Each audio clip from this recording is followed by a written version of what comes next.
Shalom yuk. Shalom. Apa kabarnya pada malam hari ini? Dahsyat, luar biasa. Yes. Saya yakin dan percaya bahwa kita sama-sama pada malam hari ini ingin datang untuk memuji Tuhan kita. Amin. Amin. Tuhan Yesus kita ajaib. Amin. Amin. Sama-sama kita bawakan satu lagu pujian ini. Yeah. Boleh sama-sama kita bersorak haleluya untuk Tuhan kita. Sama-sama kita boleh bertepuk tangan yuk. 1, 2, 3, go.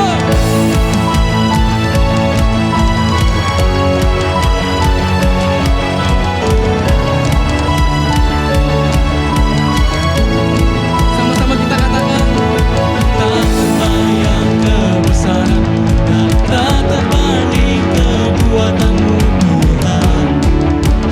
Hingga bagiku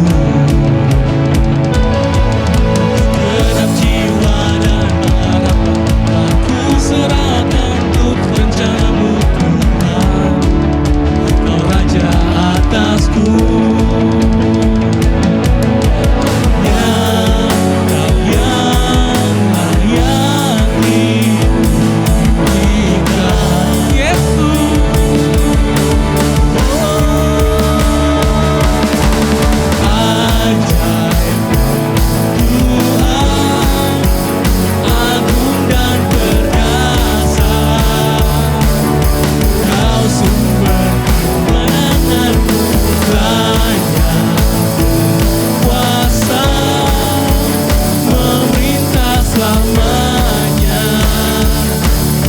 Yesus kaulah Raja mulia.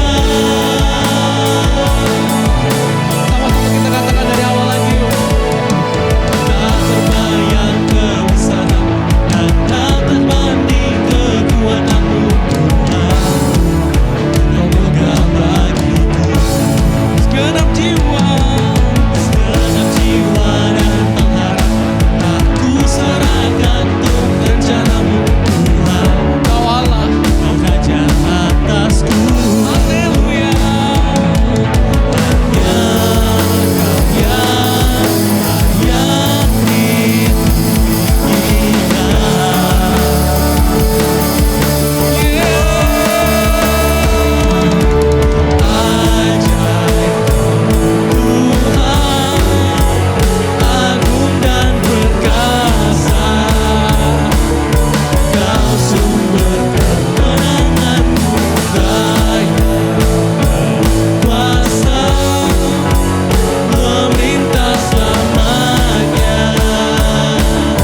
Yesus kaulah Raja mulia.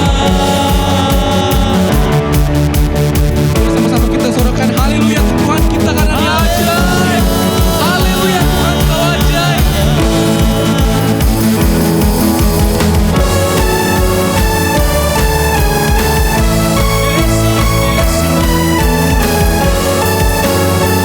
Sama-sama kita katakan,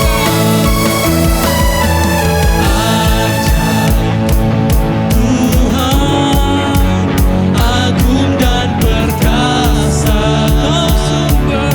Kau sumber kemenanganku, layak kuasa memerintah selamanya.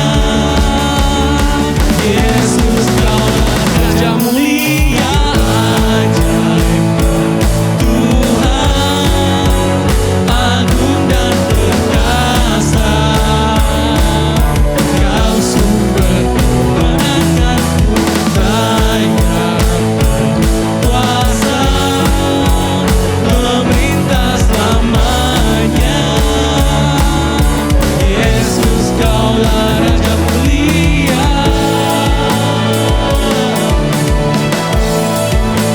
Raja mulia.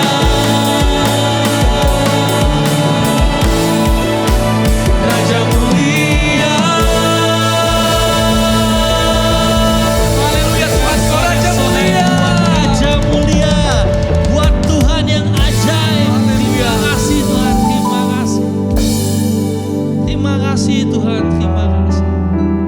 Kami sungguh mengucap syukur, kami sungguh berterima kasih Tuhan. Bahwa Engkau Tuhan yang ajaib, Raja yang mulia,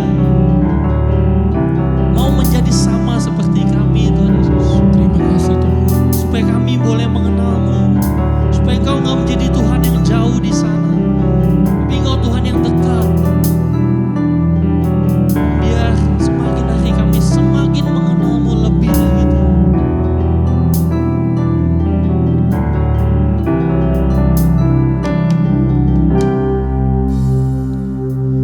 Engkaulah kuatku, tempatku bersandar.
sebelumnya Tuhan. Lebih dari hari kemarin, lebih dari minggu kemarin, lebih dari bulan lalu Tuhan. Yang mau mengalami Engkau, yang mau mengenal Engkau lebih lagi Tuhan. Dan malam hari ini biar firman yang menjamah setiap kami, yang menegur setiap kami, yang menyapa setiap kami. Mari hadir dalam kehidupan kami malam hari ini. Biar kami boleh lebih mengenal-Mu lebih dan lebih lagi. Amin. Terima kasih Tuhan, terima kasih. Yang menyiapkan hati kami, yang menyiapkan kehidupan kami buat benih firman-Mu. Dan di dalam nama Tuhan Yesus, semua yang siap, semua yang percaya sama-sama katakan amin. Amin. Halo teman-teman semuanya, Shalom. Apa kabarnya? Saya percaya teman-teman semuanya kabarnya dahsyat, luar biasa, dan semuanya tetap menjadi pribadi yang yes, yang setuju dengan saya, sama-sama katakan amin. Nah teman-teman, tanpa terasa kita udah memasuki tahun 2021. Udah tahun yang baru lagi ya, dengan harapan-harapan yang baru, dengan resolusi yang baru, dengan goals-goals yang baru. Dan tentunya kita punya target-target yang baru untuk kita capai di tahun ini. Saya mau mengucapkan sekali lagi Happy New Year buat kita semuanya. Welcome di tahun yang baru ini. Suka atau tidak, kita harus tetap menjalaninya. Dan saya berharap kita semuanya bisa mulai dengan kuat. Kita harus start strong dan sampai akhirnya kita bisa finish strong juga. Yang setuju atau yang mau start strong dan finish strong boleh katakan amin. Amin. Nah teman-teman, hari ini saya mau berbicara tentang janji yang pasti. Janji yang pasti ini artinya janji yang ketika diucapkan itu pasti akan terjadi atau pasti akan dilakukan. Nah teman-teman, buat para teman-teman yang sering di PHP-in, mungkin ini bisa jadi kabar baik buat kita semuanya ya. Jadi janji yang pasti ini beda sama janji seorang PHP. Kalau orang yang PHP kadang-kadang udah janji cuma ngomong doang, cuma di bibir aja, tapi janjinya nggak pernah ditepati. Janji minjem duit mau balikinnya besok, nggak ditepatin. Janjinya, oh iya kita janjian di cafe misalnya jam 10, dia nggak jadi datang. Ya itu yang suka di PHP-in mungkin ngerti lah ya. Nah tapi hari ini saya mau berbicara tentang janji yang pasti. Nah teman-teman, kita lihat sejenak sebelumnya ya. Ketika kita memasuki tahun yang baru, kita biasanya mengucapkan atau menerima ucapan dari teman-teman, dari keluarga, dari saudara. Semoga tahun ini menjadi tahun yang lebih baik. Semoga tahun ini semakin sukses. Semoga tahun ini terus sehat selalu. Semoga tahun ini terus diberkati dan semoga yang lainnya. Ada banyak doa-doa baik yang terselip dalam ucapan semoga tersebut. Tapi teman-teman, ketika kita mengucapkan semoga, itu sebenarnya gak salah memang teman-teman. Tapi itu alam bawah sadar kita, itu udah memikirkan atau mencerna bahwa kita sebenarnya gak pegang kendali atau gak punya kuasa atas apa yang akan terjadi dalam kehidupan kita ke depannya.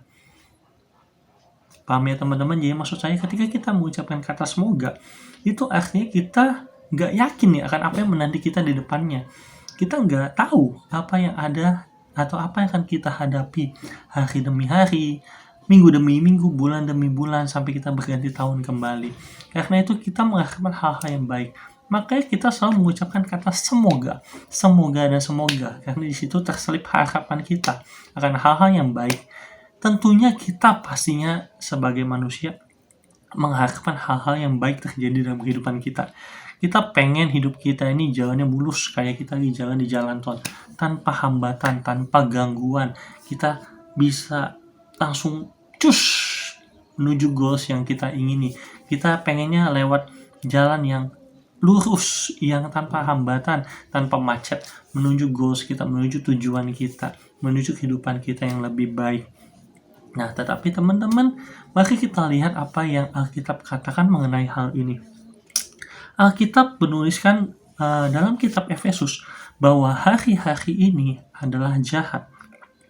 Sekali lagi saya ulangi, Alkitab menuliskan dalam kitab Efesus bahwa hari-hari ini adalah jahat.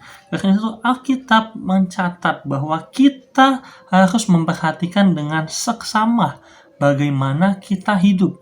Sekali lagi saya katakan, kitab Efesus mencatat bahwa kita harus memperhatikan dengan seksama bagaimana kita hidup dan mempergunakan waktu yang ada. Teman-teman, waktu itu nggak bisa diulang kembali, waktu itu nggak bisa diputar kembali. Yang udah lewat, yang udah, kita nggak bisa balik lagi ke masa lalu kemudian memperbaikinya, nggak bisa. Karena itu firman Tuhan mencatat bahwa kita harus memperhatikan hidup kita dengan seksama. Seksama ini artinya kita memperhatikan dengan cermat, dengan teliti, dengan berhati-hati bagaimana kita harus hidup, bagaimana kita mengontrol kehidupan kita, bagaimana kita mempergunakan waktu yang dipercayakan buat setiap kita. Teman-teman, jika kita melihat sejenak kondisi dunia saat ini, kita akan melihat ada kelaparan di mana-mana. Bencana alam terjadi terus-menerus. Saya memperhatikan semakin sering terjadi gempa bumi, atau kayak yang tahun kemarin ada kebakaran hutan, dan banyak lagi bencana-bencana yang lainnya, tsunami, ada tanah longsor, banjir, ada banyak hal-hal yang gak bisa kita kontrol. Kemudian ada lagi kita menghadapi krisis ekonomi, kemiskinan, dan masih banyak lagi nama-nama lain yang mewakili ketidakbaikan itu. Kalau kita sebutkan itu akan terlalu banyak, teman-teman. Nah, inilah kondisi dunia saat ini. Suka atau tidak, inilah yang sedang kita hadapi hari-hari ini. Ada kelaparan, sakit penyakit, wabah, banyak hal yang merintangi kita atau mengganggu perjalanan kita untuk kita bisa mencapai kehidupan yang lebih baik. Saya pribadi punya seorang teman yang kehilangan separuh penghasilannya karena pandemi ini. Teman yang lain kurang beruntung sehingga terkena PHK. Yang seorang harus berjuang melawan penyakit. Yang lain harus kehilangan orang-orang yang dikasihinya.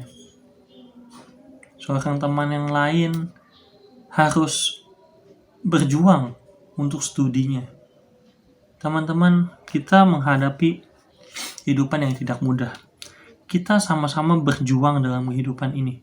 Setiap kita memiliki perjuangannya masing-masing. Setiap kita memiliki peperangannya masing-masing dalam kehidupan ini. Nah, teman-teman, melewati masa-masa yang seperti ini tentunya tidak mudah. Peperangan ini akan sangat mudah sekali membuat kita kecut ataupun tawar hati. Ada begitu banyak alasan untuk membuat kita kecewa, untuk membuat kita menyerah, untuk membuat kita pasrah. Udahlah, gini aja. Pasrah ini beda dengan berserah, teman-teman. Pasrah, menyerah. Tentunya dunia gak akan menyalahkan Anda dan saya kalau ketika kita mengalami hal-hal yang berat ini, kita menyerah, kalah. Tentunya dunia gak akan menyalahkan kita, bahkan mungkin mereka akan memaklumi kita. Oh, wajar lah dia patah semangat karena dia kehilangan pekerjaannya. Oh, wajar lah dia patah semangat, wajar lah dia tawar hati karena dia gagal kuliah di tempat yang dia pengen. Wajar lah dia patah semangat, wajar lah dia tawar hati karena orang tuanya gak bisa memenuhi kebutuhannya. Ada begitu banyak alasan, teman-teman, yang membuat kita sebenarnya, ya, orang akan memaklumi kalau kita menyerah. Orang akan memaklumi kalau kita tertunduk. Orang akan memaklumi kalau kita down. Namun, teman-teman, di tengah kekalutan ini, di tengah ketidakpastian yang sedang kita alami ini, ada satu suara lembut milik Tuhan Yesus yang berkata seperti ini. Marilah kepadaku semua yang letih, lesu, dan berbeban berat. Marilah datang. Aku akan memberikan kelegaan kepadamu. Wah, teman-teman, ketika kita dalam kekalutan, kita dalam kekacauan, kita dalam chaos, hal-hal yang gak bisa kita kontrol ini terjadi dalam kehidupan kita. Kemudian kita mendengar suara Tuhan mengatakan seperti itu. Marilah datang kepadaku. Saya percaya perkataan ini akan sangat menyegarkan engkau dan saya, akan sangat menyegarkan kita semua. Perkataannya kan seperti sebuah oase di tengah padang gurun yang panas, yang gersang ketika kita kehausan, kita menemukan air. Perkataannya sepasti terbitnya matahari setiap pagi. Kita tahu dan percaya bahwa punya keyakinan bahwa matahari itu akan selalu terbit setiap pagi. Sepasti itulah janji Tuhan kepada kita, perkataan Tuhan kepada kita. Dan seindah pelangi sehabis hujan, teman-teman. Teman-teman bisa bayangkan. Tuhan Yesus yang mengatur seisi alam semesta ini. Sang penasehat ajaib. Si Raja Damai. Sang kekasih surga. Mengajak Anda untuk datang kepadanya. Saya kalau diundang sama orang yang saya suka atau yang saya senang, atau sama orang penting, misalnya sama bos saya gitu, saya diundang, ya udah senang sangat mati. Ini yang mengundang kita semua, Anda dan saya, adalah yang mempunyai semuanya ini, yang mempunyai semua kehidupan kita, yang punya seisi dunia ini, yang menciptakan, yang mengatur sisi alam semesta ini. Dia mengajak kita untuk mari datanglah kepadaku, hai semua engkau yang letih, lesu, dan berbeban berat. Saya percaya teman-teman, ini menjadi jawaban buat kita yang sedang dalam kekalutan, kita yang sedang dalam ketidakpastian, kita yang sedang dalam kekacauan, kita yang sedang hidupnya tidak menentu arahnya. Dan bukan cuma ajakan itu teman-teman, dia juga menjanjikan hal yang luar biasa untuk setiap kita. Dia berkata, aku akan memberikan kelegaan kepadamu. Dia berjanji akan memberikan kelegaan kepada kita, kelepasan. Bukankah ini luar biasa teman-teman? Bukankah ini hal yang kita nantikan? Kita menantikan untuk dilepaskan dari kesesakan ini. Kita menantikan untuk dilepaskan dari masalah ini. Kita menantikan untuk mendapatkan kelegaan. Berapa banyak kita yang tidur malamnya terganggu karena memikirkan hal seperti ini. Berapa banyak kita yang gak bisa berkonsentrasi dalam kehidupan kita karena memikirkan hal-hal yang di luar kendali kita. Tuhan Yesus datang dan menawarkan kelegaan kepada setiap kita. Karena itu teman-teman, pada akhirnya di tengah segala ketidakpastian ini, di tengah segala kekacauan yang menakutkan ini, itulah satu-satu yang kita butuhkan.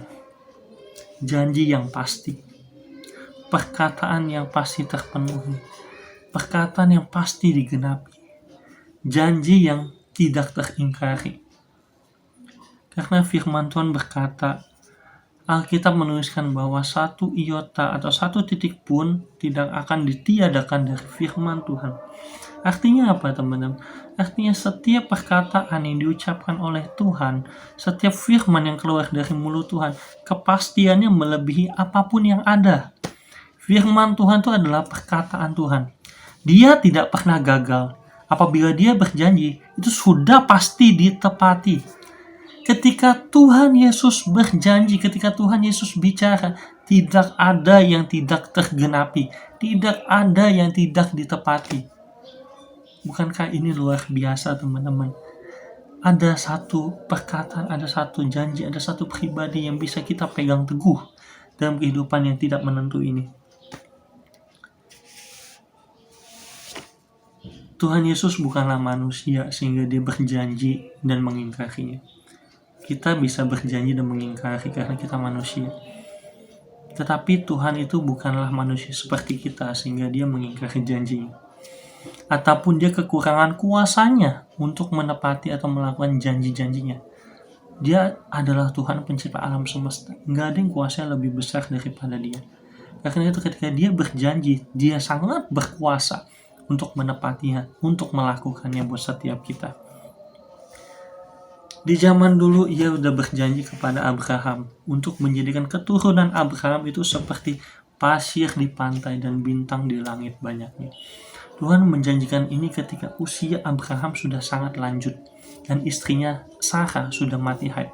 Bahkan ketika Tuhan mengucapkan janjinya ini kepada Abraham, ketika Sarah mendengarnya, Sarah tertawa.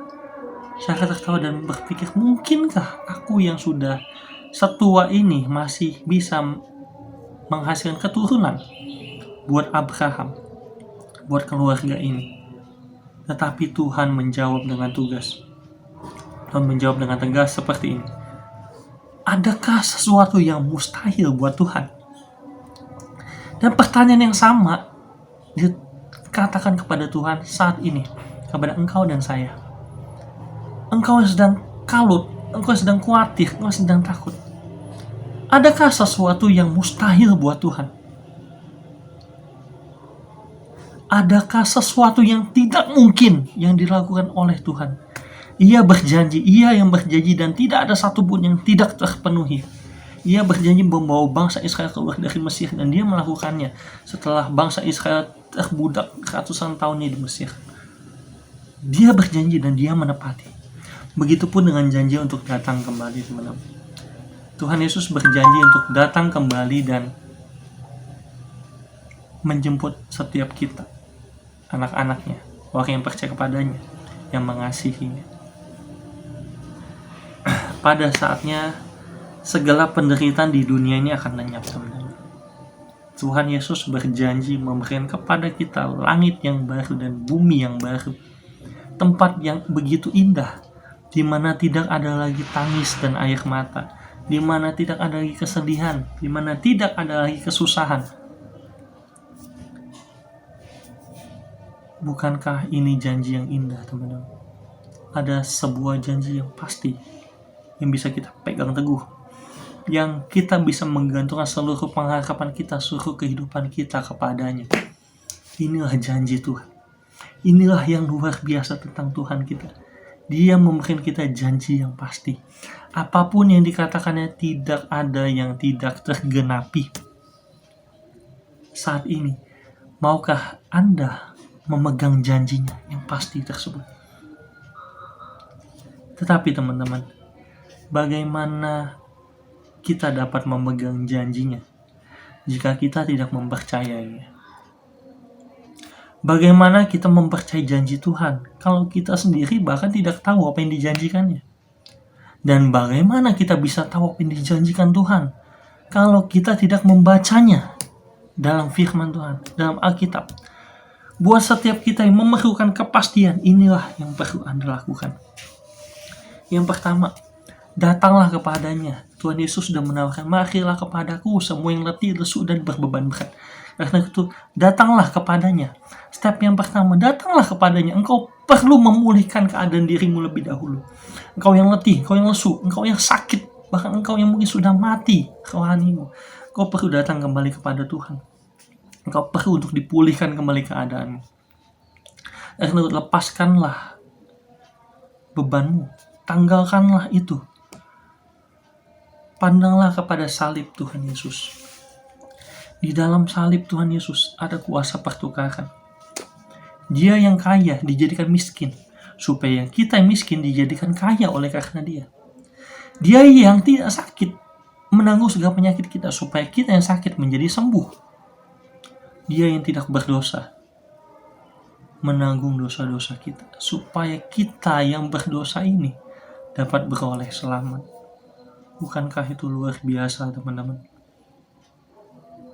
Bukankah itu suatu yang indah? Dalam salib Yesus ada kuasa pertukaran. Dalam salib Yesus engkau dipulihkan. Dialah yang menanggung segala kelemahan kita dan segala penyakit kita di kayu salib, sehingga kita yang sakit menjadi sembuh, sehingga kita yang lemah menjadi kuat.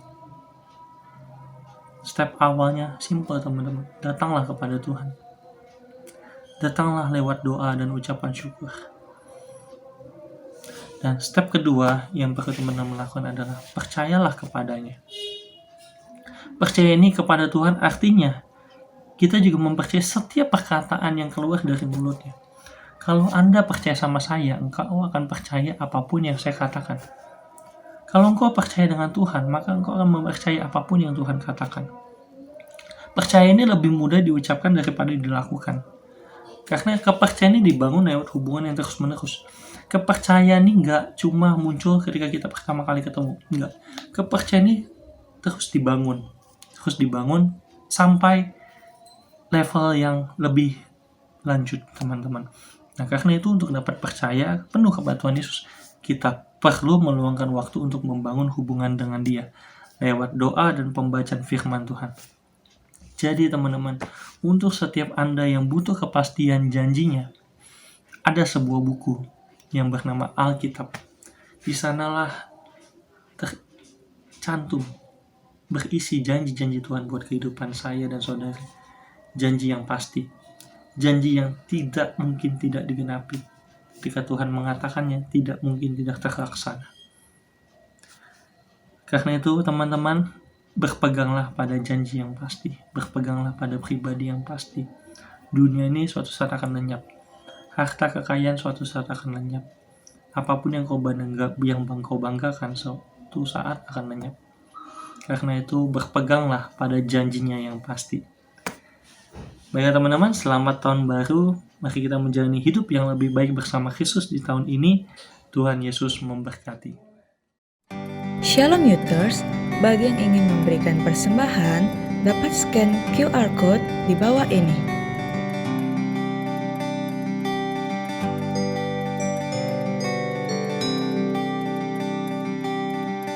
Dan setelah ini, kita akan mengadakan komsel via Zoom.